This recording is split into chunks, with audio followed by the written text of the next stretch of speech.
In this video we're going to look at adding links and angles. Let's start with links. Links are basically connectors joining two markers. So in this case you of course can see that we have, well, let's look and see the markers.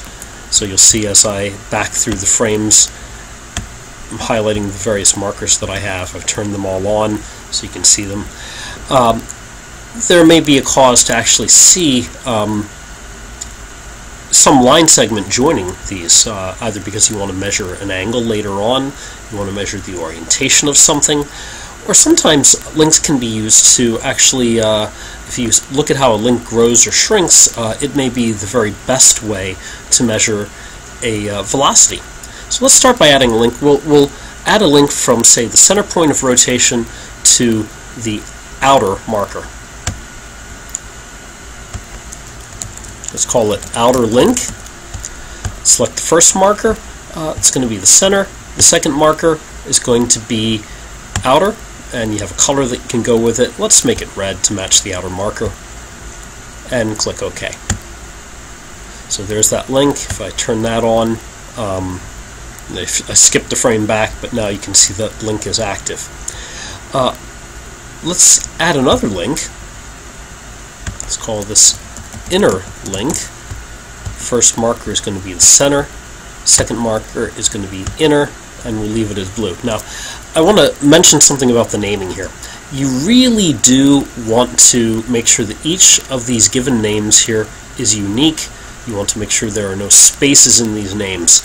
OpenTrack is flaky on different systems. If you, what we found, and we've had a hard time running it down, but what we found is that since this runs on Windows, Macintosh, and Linux, if you just keep the names like this, one word, no spaces, no special characters, the names work well. Likewise, if you do not reuse a name between the markers and the links, the names work very, very nicely. All right, there it is. Let's turn that on, and again, we'll see everything. Now, let's add one other link just for reference. I'm going to define an x-axis. Now, I could just as easily have defined it from, say, the lower left-hand corner to the lower right-hand corner. That would have meant adding two additional markers, static markers, that is. But we're going to try to, since the center and xref are static markers, let's define an x-axis from them. So we'll call it x-axis. Notice no spaces, no special characters. And the x-axis, we're going to start at the center and move out towards xref. Let's choose a color. Let's make it orange. Now, I want to point something out. You'll notice that for my outer link, my inner link, and now for my xref, or x-axis, I am actually starting everything at the center. It's important that if you're going to be measuring angles that you know which way your vector is pointing. If you don't know which way that is, you may be rather surprised.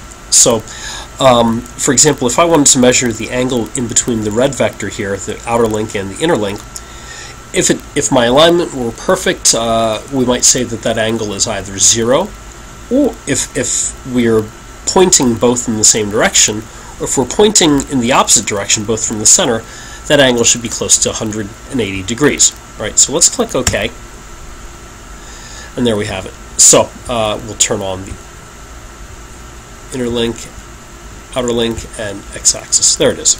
So we have these three given angles, or three given links.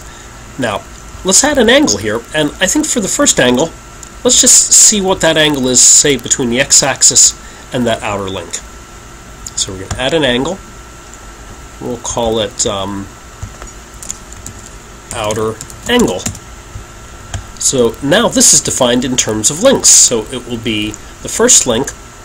Well, we generally measure angles with respect to the x-axis in physics. X-axis, and then we'll go to outer link for our second link. Okay.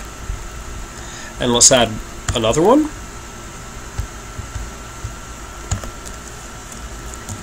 Inner angle, first link, x-axis, second link, inner link.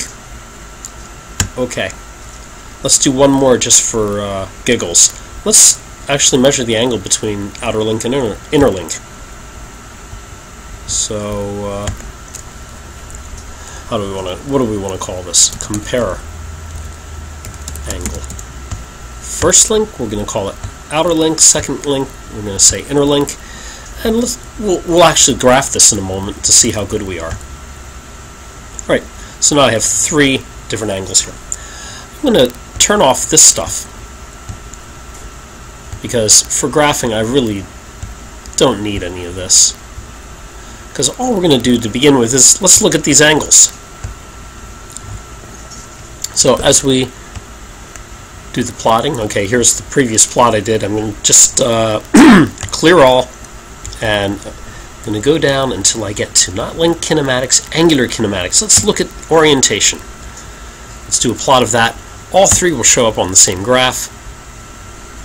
And look at that. That's really interesting. Now, here we have, okay, compare angle. If you mouse over, you'll see that that's about 179 degrees and change. If you want to really get a sense of, you want to get an average of that, for example, while you're over a graph, press down on your V key, and then while holding it down, press on your mouse. And then click once, we'll go all the way over. Oh, and you know what? Let's inner angle. I'm hitting the up arrow. I want to. So the up arrow or the down arrow changes series. You can see it now reads compare angle. I'll go here, and I just want to show the stats there. And it's saying on average, I've got an angle of about 177.9 degrees with a 1.48 standard deviation. So that's kind of interesting. It means that I didn't actually get my center mark exactly where it needed to be. But no worries. I clicked on that to get rid of that. And if you click on these marks, either one of them, they'll both go away.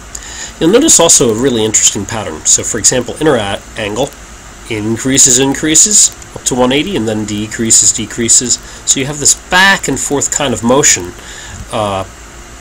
And, well, I'm going to leave it to you to explain it, but basically, you say, wait a minute, it's still going around. Why does it go backwards from 180?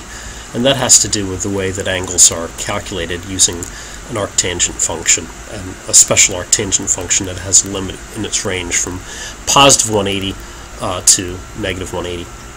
Alright, so anyhow, this is plotting the angles. Let's plot something else for a moment. Let's go to the links, outer link, inner link, and x-axis.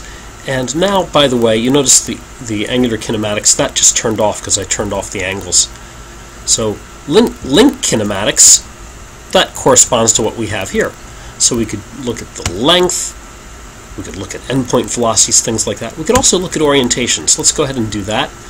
I'll hit plot, and I'll have a couple of plots here.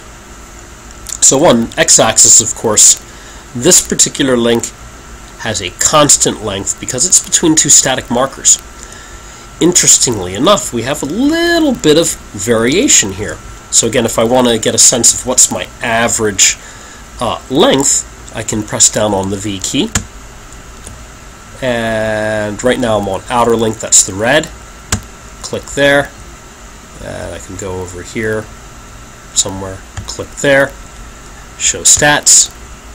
And so here it says my average length is 0.033, so it's like 3.3 centimeters, and the standard deviation is 0.0007, so less than a millimeter is the standard deviation, or the uncertainty in that length. So although you see it wavy, it changes because I didn't get the center exactly right when I selected my center static marker.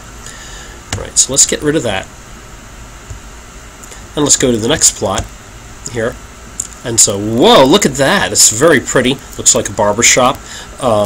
So here, this is now the orientation. Again, remember that angles are calculated based on positive, negative 180. Once we get to negative 180, it's going to flip over, gets to positive 180, and so it'll keep sort of doing this.